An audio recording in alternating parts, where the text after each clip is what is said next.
Welcome to the webinar. We'll just wait a minute or so for any final people to join, as we've had around 25 people register for the session.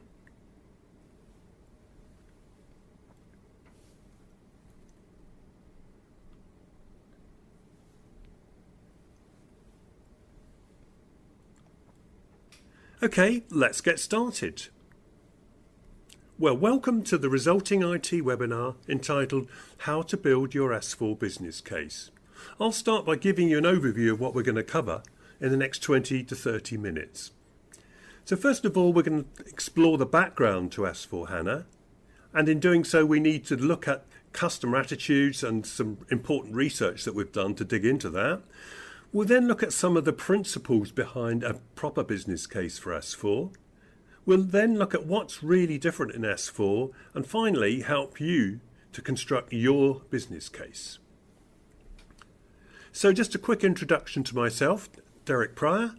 I was a Gartner Analyst for 19 years in the ERP team, where I specialised in SAP and helping customers in all parts of the world to get more business value out of SAP ERP solutions. So that's me. And I'm Stuart Browne. I'm the Managing Director of Resulting IT. We're a business side SAP consulting firm based in the UK.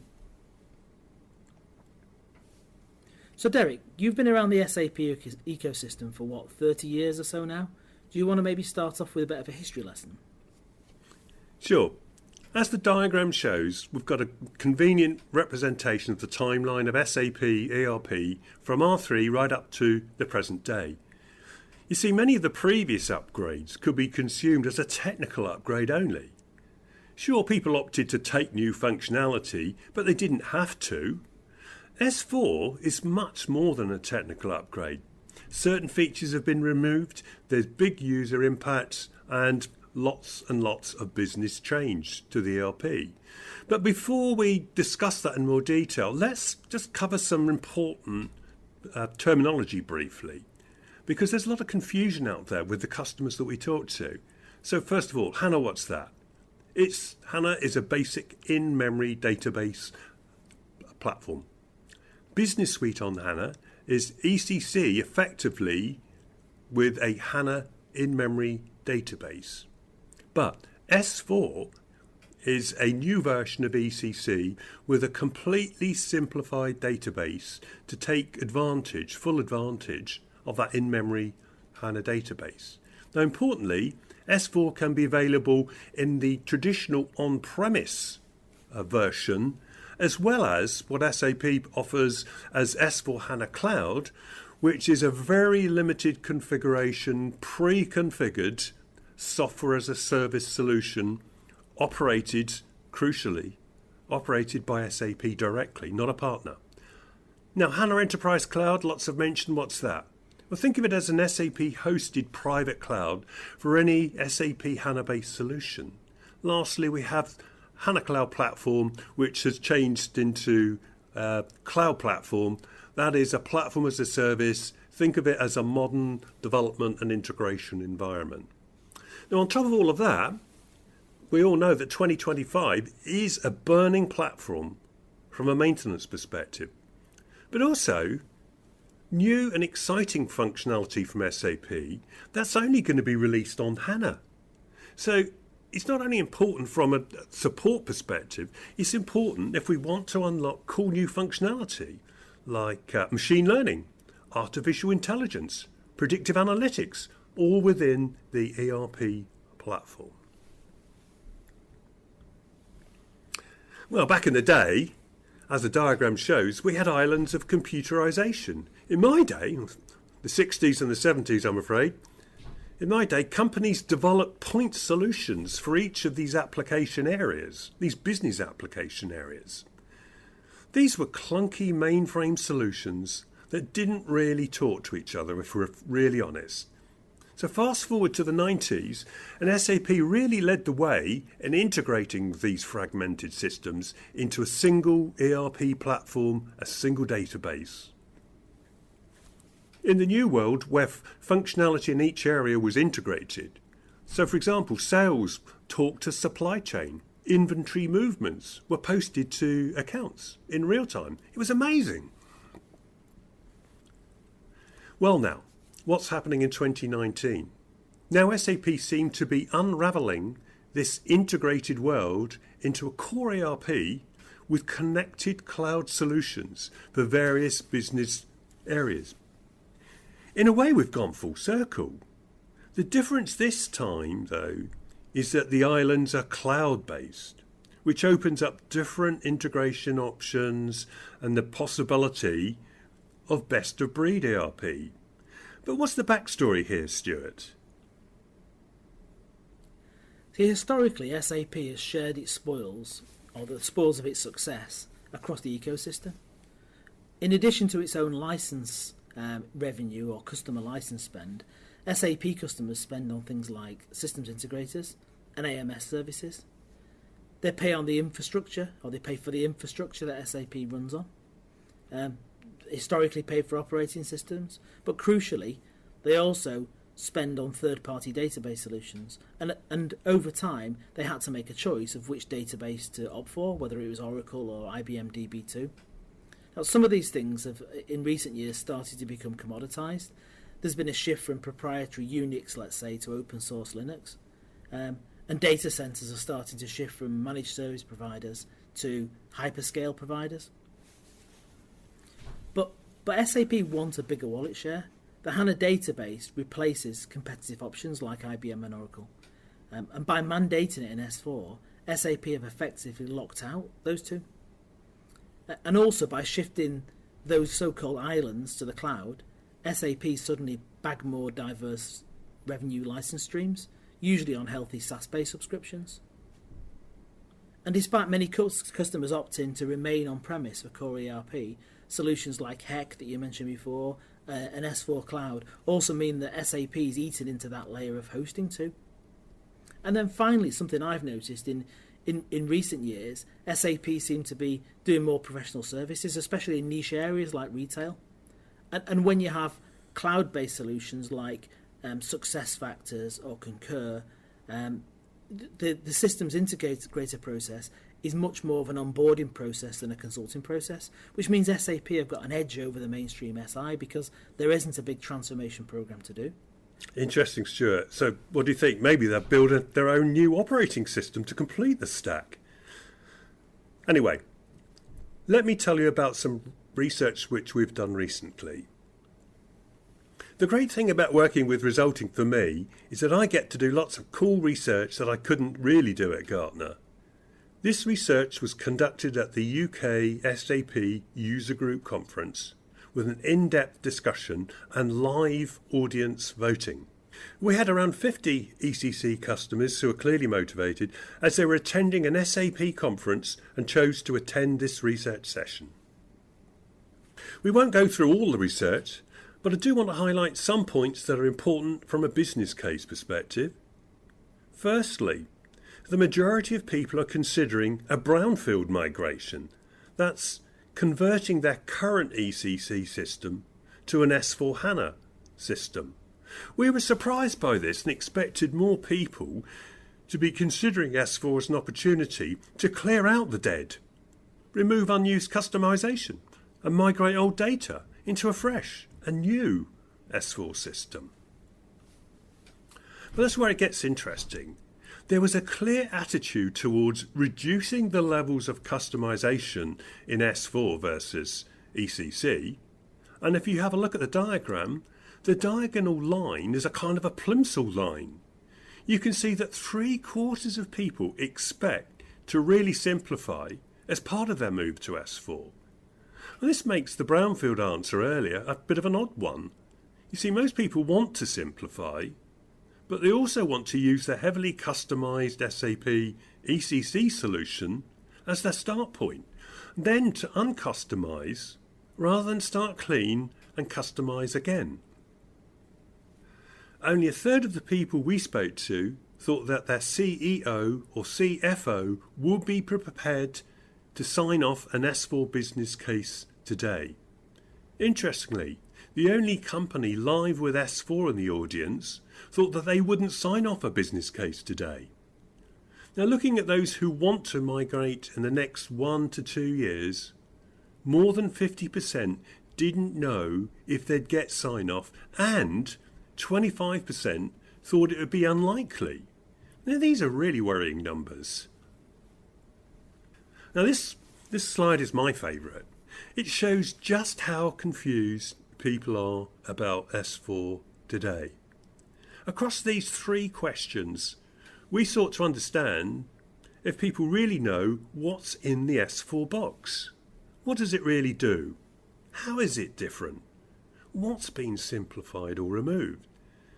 As you can see, the resounding answer, most people don't know. So, how can you build a business case if you don't know what's in the box? Stuart, what do you think? See, I don't think it's your job to build an S4 business case.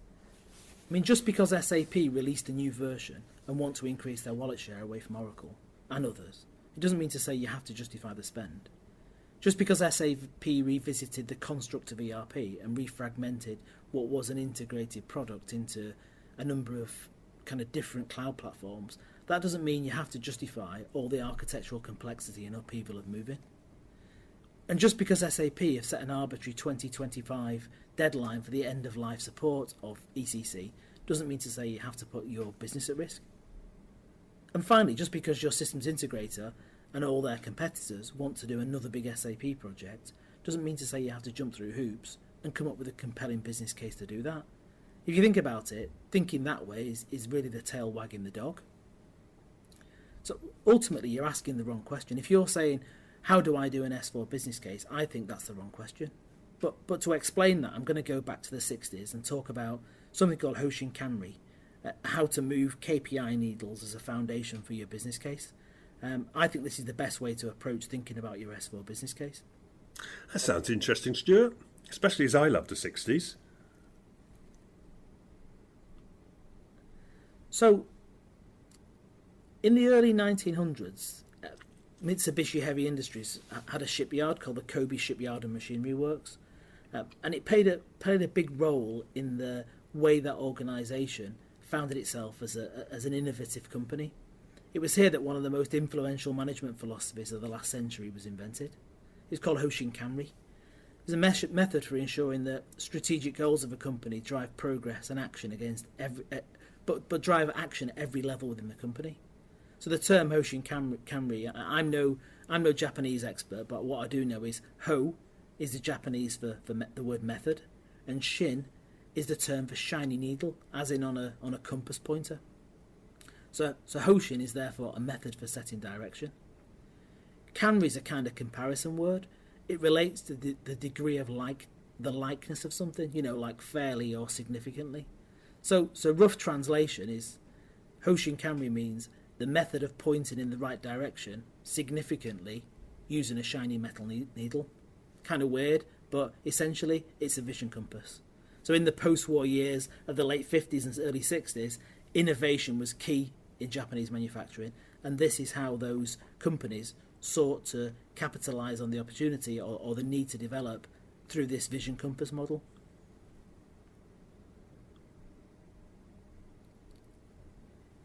What Hoshin Camry does is breaks a company's business mission or its higher purpose down into what are called strategic thrust areas. Interesting. Can you give us some actual examples though, Stuart? So the big things like delighting customers or increasing referral business, becoming the name in your industry, or growing market share by acquisition. Right, so they're the kind of things that drive corporate direction. Yeah, big things. And each strategic thrust area in Hoshin Camry is broken down into a number of components. So it's a strategy, objectives, goals, and then specific actions. So the principle is one of decomposition. All actions should support a strategic thrust area. I mean, why would you do stuff in a business if it doesn't support your strategy? Because, everyone from the head of manufacturing to the shop floor to the cleaner should be able to connect their actions back up to an overall strategy. Doing this gives meaning to the people and the work they're doing. Which means the company's got an overall connected strategy that everyone supports, hence the term vision compass. Most actions in the modern age span Harold Levette's often quoted people, process, technology streams. And I think combining these two things, Hoshin Camry and Harold Levette's model, give a really useful model when thinking about technology investments. In today's age of digital, technology has got the main part to play in delivering a corporate strategy. But it only works if you actually know what your strategy is in the first place. So apply this to your S4 HANA business case. Do you really need a business case for S4, or do you need a business case for your strategy? The question isn't, how do we justify S4 HANA? Ask this and you'll build a business case that's forced and difficult to buy into and just unrealistic. The real question is, what can S4 do to support our business strategy? Ask this and you create something that's more credible, sustainable, and crucially, that your business people will buy into and support. So when I think about an S4 business case, I think it has three components. First of all, it starts with your business strategy and those strategic thrusts. Second, then understanding what S4 HANA can do to support the business strategy. And then finally, to build the business case, defining clear benefits. There's another really useful model that we can borrow from Japanese manufacturing for that as well, which we can cover that in another session. But I think these are the main 3 points that you need to establish in your S4 business case. It's interesting, Stuart, don't you think, that many businesses don't use this stuff? It's been around for years and clearly works well for the businesses who've adopted it. Presumably this cascades down to each individual business function. Supply chain will have different objectives, goals and actions to finance or procurement, right? So once I know my strategy, I need to be able to know what's new and different in S4 in order to build a business case that supports your business strategy. Yeah, and as a former Gartner analyst, Derek, you'll know that SAP has got lots and lots of information that explain what's different in you in S4 HANA, don't they? Yes, don't they? If I want to know what's different in S4, I know where I'd go and look. There's so much out there. There's tons of stuff out there. There's the simplification catalogue, 900 pages of PDF, which is kind of ironic, isn't it, for simplification? There's the best practice explorer, the what's new viewer. There's the Fiori app library. And then there are tools from SAP like Pathfinder, and there's the transformation navigator for roadmaps. Yeah, you're right, Derek, but there's loads and loads of tools and lots of information. But the problem is there's a massive focus on how to move to S4 and not why move to S4. These tools are generally focused on migration and not transformation. For example, there are tools that analyse today's usage to determine what's changing. For me, this completely misses out the point. It misses out the white space in S4 where the interesting stuff might be lurking. There's just too much information out there that's not joined up. The biggest frustration we get from confused SAP customers is, where can I go to quickly find out what's different in S4? Really, what SAP customers running ECC need to do is, revisit their blueprint with their business people, establish which features will support investment in S4, and build a strategic business case, and then establish what's changing early on so that change and adoption can be planned. Well, we really picked up on this in our live research session, didn't we? And had a few late night conversations about how to really help SAP customers. Yeah, and those discussions with frustrated SAP customers are the genesis of something that we call S4 Site. So S4 Site's a visual tool that enables you to explore what's different in S4 so that you can identify the things that will support your business case. It's based on available SAP sources of data used under copyright, but it's been aggregated and curated by experienced SAP S4 architects and then visualized in a simple and clear way. S4 Site enables you to visualize that 900-page PDF simplification catalog in a way that means something to the business. Let's dive into S4 Site and have a quick look. So this is the S4 Site logon screen. I'm just going to log on, and I'm going to take the liberty, Derek, of logging on as you. Let's open S4 Site. So what S4 Site does is presents to you an ability to search on S4 changes and differences based on the application hierarchy. If you're familiar with SAP, you'll be aware of many of these acronyms. It's exactly what you use when you log on to OSS to log OSS notes, and it's fairly familiar if you use things like SD. Those kind of terms are top of the application hierarchy, although it's a multi-level hierarchy. Let's start with SD as an example. Down here, the things on the left is actually the Fiori app catalogue. So I can pick, let's say, transactional Fiori apps. The middle section here is the What's New viewer. So I can look at new or change functionality in S4. And on the right here, this is the stuff that's in the 900-page simplification catalogue. So these are the simplification items. What's been deleted, what's been changed, and what's been deferred to a future roadmap version of S4. So let's just look at what's been changed for now. I can then go to the top and render that view.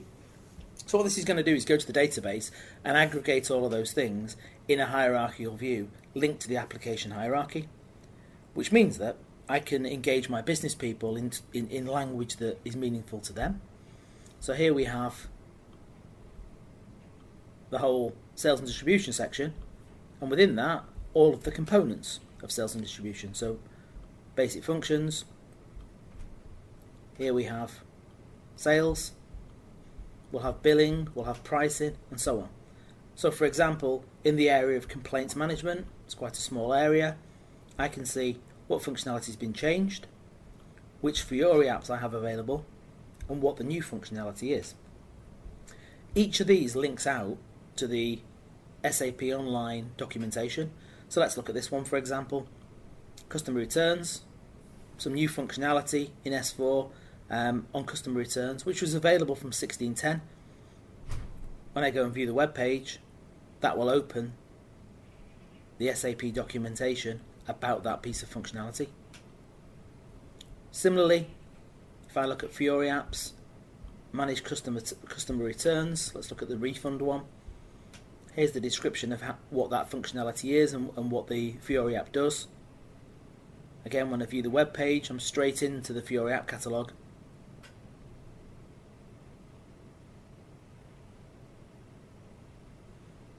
Which describes the various features of that app and also a screenshot of the app as well, or in this case, various screenshots of the app that I can flick through.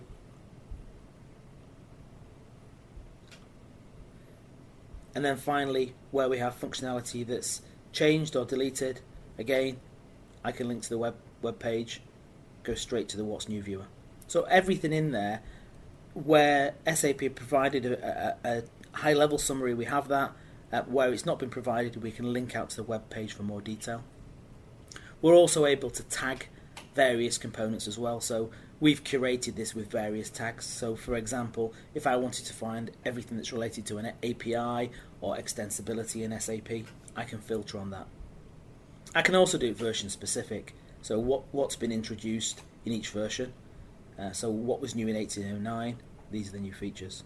So I could turn everything else off and see exactly what's being launched in the 1809 version, and just view that view of the world on its own. As new releases are pushed out, we can ingest the available SAP data and rebuild this hierarchy, and we'll do that every 6 months.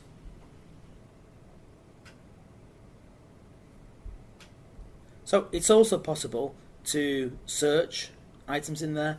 For example, if I want to look at pricing in particular, I can see 1809 in pricing. There's a new API procedure for pricing, API for condition types, and so on. So again, if I'm working with my business people to build a bottom-up business case, this is all the information I need to support which elements of S4 support my overall business strategy. So that's a quick overview of S4 Site. Presumably, this is what drives the real business case. If you're thinking of moving to S4 HANA, but you're struggling with the business case, S4 Site enables you and your SAP team to explore what's different in S4 and I guess educate yourselves. Well, it also enables you to identify which business processes are supported by the new Fiori apps and which aren't. Equally, you can find out where new HTML SAP GUI transactions are available to improve your user experience. I guess this also enables you to identify risks and obstacles early. which functionality is being removed or changed fundamentally. Yeah, and planning early is important with the countdown to 2025. S4 site's available on a subscription basis as a view-only product initially. We've built a roadmap to build out additional features to support blueprinting, which we're piloting with a couple of customers at the moment. So, let me summarise with 3 key points. Point 1, link your business case to your business strategy, rather than just writing an S4 standalone business case. Tools like Hoshin Kanri can support that. Point 2, look at how S4 and I guess other solutions can support that strategy. Point 3, S4 Site gives you a quick and simple way to explore what's new in S4 so that it can explore the differences with your business people, who will be the people ultimately supporting that business case. Anything else other than a business case? I mean, what else should ECC customers be doing in preparation for S4? So there's a couple of other practical things you can do to plan your SAP S4 journey now. Revisiting your business process scope and overlaying these S4 changes alongside your current SAP blueprint is a really wise move. We've done this with quite a number of SAP customers now. I have a tried and tested method to do it. So understanding what's new in S4 and how that overlays to your current business process model. Also creating what we call the top of the jigsaw box, a high-level architecture of what your future ERP landscape could look like with options. So this is kind of a roadmap options paper, because you can look at other things, the islands of computerization earlier. Who says that SAP solutions are the right answer? There's alternatives to Ariba, there's alternatives to SuccessFactors. So looking at those options and looking at where the boundaries are, I think is a really useful thing you can do early on. That's great. Do you want to tell people how they can best connect with you if they're interested in S4 Site or any of the other things we've talked about today? The website's the best place to find our research and to contact us. And also, people can feel free to contact me on LinkedIn if they want to as well. Okay, well, thanks everyone for attending. We hope you found this webinar useful. Goodbye.